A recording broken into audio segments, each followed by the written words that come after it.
Britain's King Charles arriving at an event in London Thursday, declining to answer questions about his brother Andrew's arrest. What's your reaction to your brother's arrest? Andrew Mountbatten-Windsor was arrested Thursday morning on suspicion of misconduct in public office, according to the Thames Valley Police. It comes on the heels of the U.S. Justice Department's release of documents detailing the former prince's ties to the late sex offender Jeffrey Epstein. The Thames Valley Police previously said it was assessing whether Andrew shared confidential material with Epstein during his time as a UK trade envoy.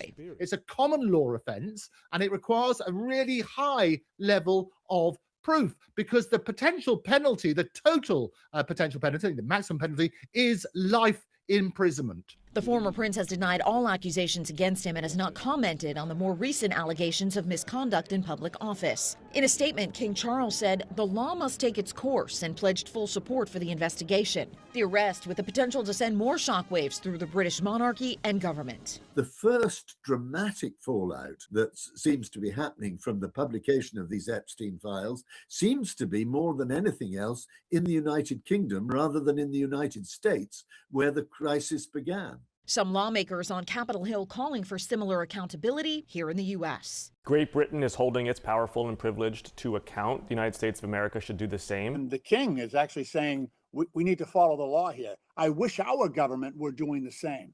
In Washington, I'm Karen Kafa. Well, you know, I'm the expert in a way because I've been totally exonerated. That's very nice. I can actually speak about it very nicely. I think it's a shame. I think it's very sad. I think it's so bad for the royal family. It's a very, very sad. To me, it's a very sad thing. When I see that, it's a very sad thing. To see it and to see what's going on with his brother, who's obviously coming to our country very soon, and he's a fantastic man, the king. So I think it's a very sad thing. It's really interesting because nobody used to speak about Epstein when he was alive, but now they speak. But I'm the one that can talk about it because I've been totally exonerated. I did nothing. In fact, the opposite. He was against me. He was fighting me in the election, which I just found out through the last 3 million pages of documents. Yep. Do you understand that we have just received a statement from King Charles himself, and I want to read that to you. I'm sorry, I'm just getting it from our team behind me here. I have learned with the deepest concern, and this is a statement directly from the King. I'm reading it for the first time for you right here.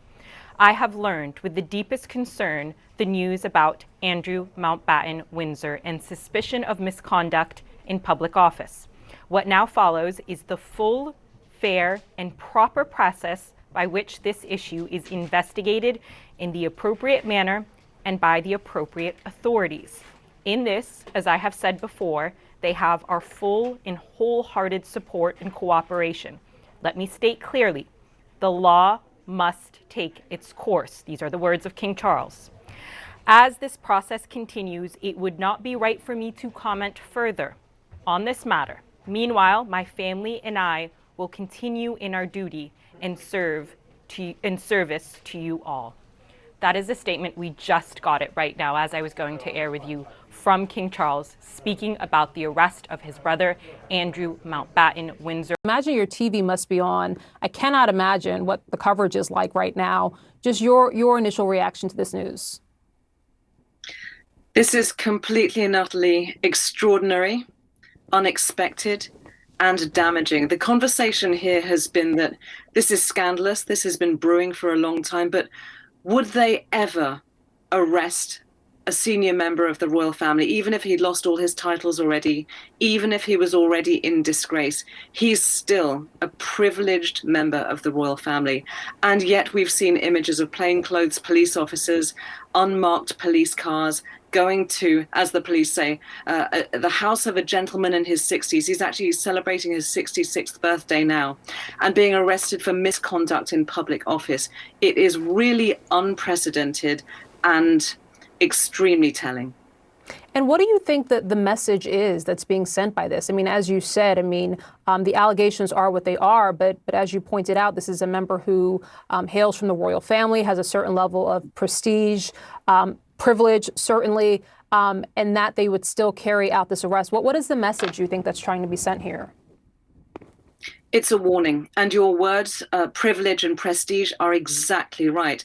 It has always traditionally been the case that there are certain people in society who act with impunity and entitlement and think that whatever is done amongst friends, cronies, cohorts is going to be absolutely fine. What the release of all of these salacious and very damaging and disturbing details has shown is that there is enormous public interest in the issue of justice and an outrage. The idea that there are certain kinds of people who can do whatever they like. This has been extremely damaging. And for the royal family too, it's come under so much pressure because the gossip, the interest amongst the public and the press is only getting stronger. And this is a letting out point. This is a breakage of tension, because I think people have been asking, okay, we know what these details are. We're all talking about it, but that's at the level of gossip. That's at the level of speculation. These are crimes. These are illegal things. What's going to happen next? When are the police going to be involved? And now they are involved in the most dramatic and shocking way, going right to the very top of the social hierarchy.